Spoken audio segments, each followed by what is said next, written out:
வணக்கம். நான் கனிமார்த்தாண்டன். இன்றைய ஜோதிட வகுப்பில் சந்நியாசியாக போகக்கூடிய வாய்ப்பு யாருக்கு இருக்கு? திருமணம் என்ற நிலையை அடையாமல் சந்நியாசியாக வாழக்கூடிய அமைப்பு ஒரு ஜாதகத்தில் எந்த கிரகங்களை பார்த்தா தெரிஞ்சுக்க முடியும்? எந்த ஸ்தானங்கள் இந்த சந்நியாசியாக போகக்கூடிய வாய்ப்பு ஒரு ஜாதகருக்கு இருக்கு அப்படிங்கிறத சொல்லக்கூடிய ஸ்தானங்கள் என்ன? மிக முக்கியமான விதிகளை மட்டும்தான் நான் இந்த வகுப்பில் உங்களுக்கு சொல்லித்தர போகிறேன். திருமணம் நடக்காமல் வாழ்நாள் முழுவதும் இந்த சந்நியாசியாக போகக்கூடிய ஒரு நிலை ஒரு ஜாதகருக்கு எப்படி ஏற்படும்? அதற்கான கிரக அமைப்புகள் என்ன கிரக அமைப்புகள் இருந்தால் சந்நியாசி என்ற நிலை ஒரு ஜாதகருக்கு ஏற்படும்? சனி சந்திர சேர்க்கை என்பது ஒருவருடைய ஜாதகத்தில் இருந்தாலே அவங்களுக்கு சந்நியாசி யோகம் என்பது உண்டு. இந்த சனி சந்திர சேர்க்கை அப்படின்னு சொன்னால் சனி தான் நிற்கக்கூடிய இடத்திலிருந்து 7வது பார்வையாக சந்திரனை பார்க்கறது. அதே மாதிரி சந்திரன் தான் நிற்கக்கூடிய இடத்திலிருந்து 7வது பார்வையாக சனியை பார்க்கக்கூடிய நிலை இருந்தால் அதற்கு புணர்ப்பு தோஷம் அல்லது சந்நியாசி யோகம் அப்படின்னு பெயர். சனி தான் நிற்கக்கூடிய வீடு கடகமாக இருந்தாலும் இது சந்நியாசி யோகம் என்பது உண்டு. சனி நிற்கக்கூடிய நட்சத்திர சாரம் சந்திரனுடைய நட்சத்திரங்களான திருவோணம், ரோஹிணி, ஹஸ்தம். இந்த 3 நட்சத்திரங்களில் ஏதாவது ஒரு நட்சத்திரத்தில் சனி இருந்தால் அந்த ஜாதகருக்கு புணர்ப்பு தோஷமாகிய இந்த சந்நியாசி யோகம் என்பது உண்டு. அதே மாதிரி சந்திரன் நிற்கக்கூடிய நட்சத்திர சாரம், இந்த நட்சத்திர சாரங்களை நீங்கள் பார்க்குறதுக்கு உங்களுடைய ஜாதகத்தில் பாதச்சார அட்டவணைன்னு எழுதியிருப்பாங்க. அதை பார்த்தீங்கன்னா தெரியும் எந்த கிரகங்கள் எந்த நட்சத்திரத்தில் இருக்குது, அதற்குரிய அதிபதி யார் அப்படிங்கிறது எழுதியிருப்பாங்க. கடகராசி, விருச்சிக ராசி மற்றும் மீன ராசி, இந்த 3 ராசிகளில் பிறந்தவர்கள் யாராக இருந்தாலும் உங்களுடைய நட்சத்திரம் என்ன அப்படின்னு சொல்லி பார்க்கணும். ஒருவேளை பூசம், அனுஷம் மற்றும் உத்திரட்டாதி நட்சத்திரமாக இருக்கா அப்படின்னு சொன்னால் சந்திரன் சனியினுடைய சாரம் பெற்று ஜாதகத்தில் இருக்காரு, சனி சந்திர தொடர்பு இருக்கு அப்படின்னு அர்த்தம். இந்த அமைப்பு இருக்கின்றவர்களுக்கும் இந்த சந்நியாசி யோகம் என்பது செயல்படும். சந்நியாசி யோகம், இந்த புணர்ப்பு தோஷம், இது ரெண்டுமே ஒன்று தான். இந்த அமைப்பு இருக்கின்றவர்களுக்கு வாழ்நாள் முழுவதும் திருமண யோகம் என்பது இருக்காதான்னு கேட்டால் அப்படி கிடையாது. திருமண யோகம் என்பது இருக்கும், ஆனால் சேர்ந்து இருக்கக்கூடிய இல்லற வாழ்க்கை என்பது இருக்காது.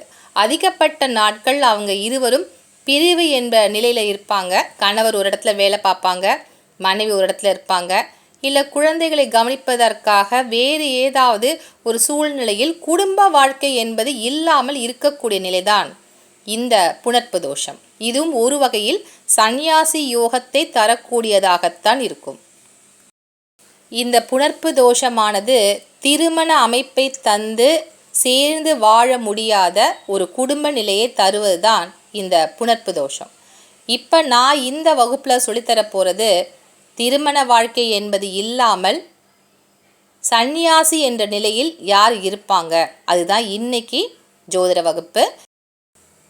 பல விதிகள் இதற்காக இருந்தாலும் மிக முக்கியமாக நம்ம தெளிவாக புரிஞ்சிக்கக்கூடிய சில விதிகள். இந்த விதிகள் பார்க்கும்போதே தெரிஞ்சுக்க முடியும். அதில் இருக்கக்கூடிய பிரச்சனைகள் என்னன்றதை அப்படியே பார்த்தோன்னே கணிச்சிடலாம். அந்த விதிகளை மட்டும்தான் இன்னைக்கு வகுப்பில் நீங்கள் பார்க்க போகிறீங்க.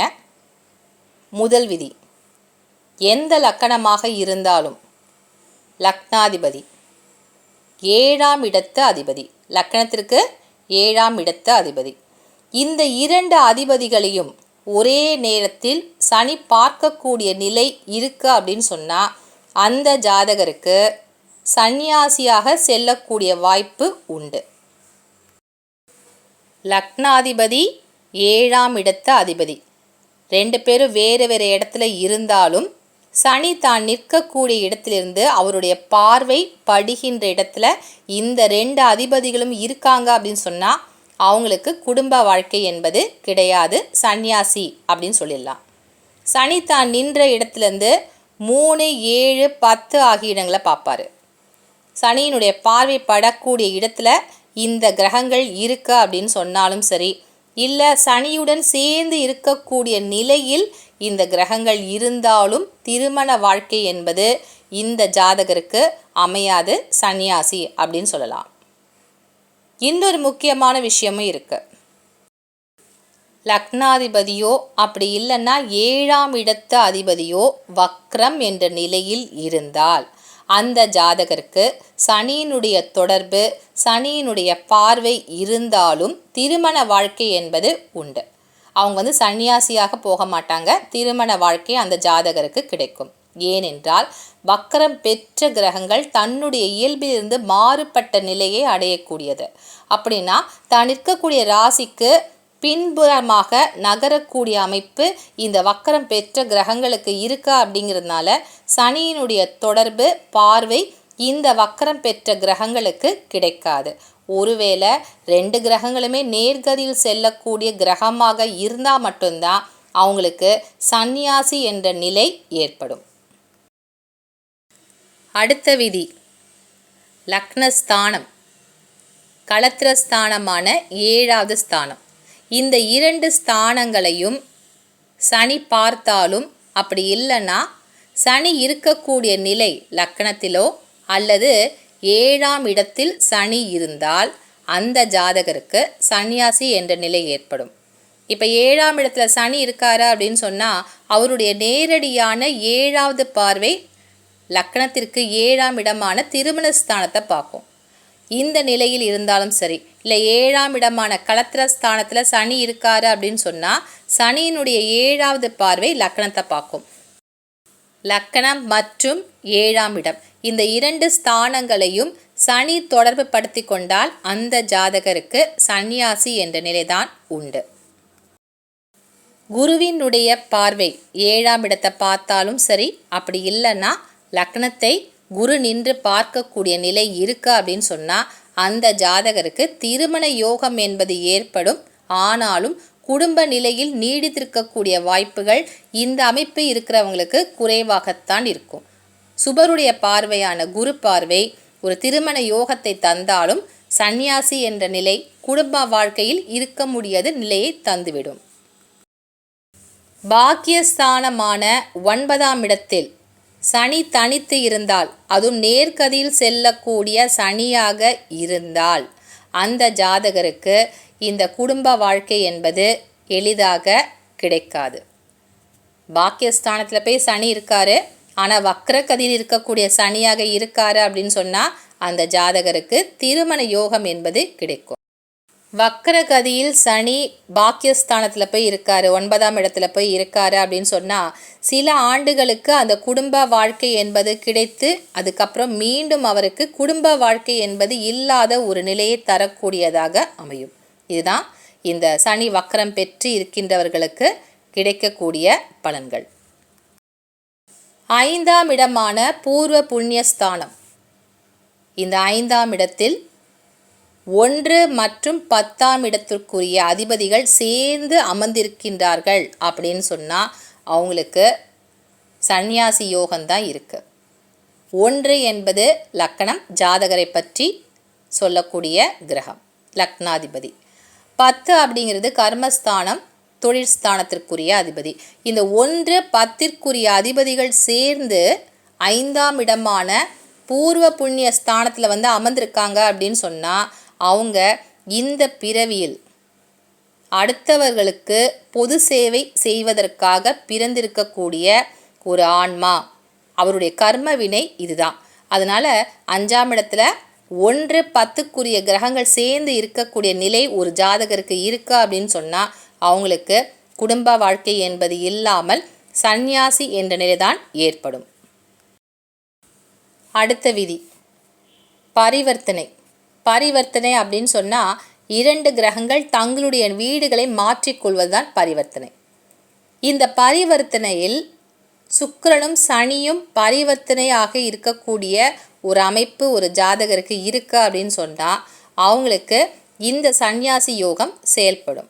எப்போ செயல்படும் அப்படின்னு பார்த்தீங்கன்னா, இந்த சுக்கிரனும் சனியும் தன்னுடைய வீடுகளை மாற்றிக்கொள்கின்ற பொழுது அவர்கள் சேருகின்ற கிரகங்கள் பாவ கிரகங்களாக இருக்கும் பட்சத்தில், பாவ கிரகங்கள் அப்படின்னு சொன்னால் சூரியன், செவ்வாய், ராகு, கேது, இந்த 4 கிரகங்கள் தான். ஏன்னா சனியும் சுக்கிரன் தான் தங்களுடைய வீடுகளை பரிமாறிக்கிறாங்க. அதனால் மீதி இருக்கக்கூடிய கிரகங்கள் சூரியன், செவ்வாய், ராகு, கேது. இந்த 4 கிரகங்களில் ஏதாவது ஒரு கிரகமோ இல்லை அதிகபட்சமாக இந்த 4 கிரகமே இந்த சனி சுக்கிர சேர்க்கை பரிவர்த்தனை ஆகின்ற பொழுது இருக்கு அப்படின்னு சொன்னால், பரிவர்த்தனை நடக்கக்கூடிய அந்த 2 ராசிகளில் இந்த பாவ கிரகங்கள் அணிவகுத்து இருக்கு அப்படின்னு சொன்னால் அந்த ஜாதகருக்கு திருமண யோகம் என்பது கிடையாது. சன்னியாசியாகத்தான் செல்லக்கூடிய வாய்ப்பு இருக்கு. ஒருவேளை பாவ கிரகங்கள் இல்லாமல் சுப கிரகங்களுடைய சேர்க்கை இருக்கு அப்படின்னு சொன்னால் அவங்களுக்கு திருமண வாழ்க்கை என்பது கிடைக்கும். இந்த சுப கிரகங்கள் கூட இப்போ குருவுடன் சேர்ந்து இந்த சனி சுக்கிர பரிவர்த்தனை இருக்கு, அந்த ராசி கட்டத்தில் தான் குரு இருக்காரு அப்படின்னு சொன்னால் திருமண யோகம் ஏற்படும். ஒருவேளை குரு வக்கரமாக இருக்கக்கூடிய நிலையில் இருக்காரு அப்படின்னு சொன்னால் அந்த ஜாதகருக்கு திருமண யோகம் என்பது கிடைக்காது. சந்நியாசி என்பது முழுமையாக திருமண வாழ்க்கை என்பது கிடைக்காமல் சந்நியாசியாகவே வாழக்கூடிய நிலைதான் சந்நியாசி. முதல்ல பார்த்த புணர்ப்பு தோஷம் என்பது திருமண வாழ்க்கையை தந்து அந்த திருமணத்திற்குள் அவங்களுக்கு இல்லற வாழ்க்கை என்பது கிடைக்காமல் செய்வது தான் இந்த புணர்ப்பு தோஷம். இப்போ நான் சொன்ன இந்த விதிகள் திருமண வாழ்க்கை இல்லாத ஒரு நிலையை காட்டக்கூடியது. சன்னியாசி கேட்டால் எனக்கு கல்யாணத்தில் விருப்பம் இல்லை அப்படின்னு சொல்லுவாங்க. இந்த விதிகள் இருக்கின்றவர்களுக்கு திருமணத்தில் ஒரு ஆசை என்பதே இருக்காது. இல்லைன்னா திருமணத்தில் சலிப்பு என்று ஏற்பட்டு அந்த திருமண வாழ்க்கையை வேண்டான்னு உதறி விடுவாங்க. இதுதான் இந்த வகுப்பில் நீங்கள் தெரிஞ்சுக்கிட்ட விதிகள். மீண்டும் அடுத்த வகுப்பில் உங்களை வந்து சந்திக்கின்றேன். நன்றி, வணக்கம்.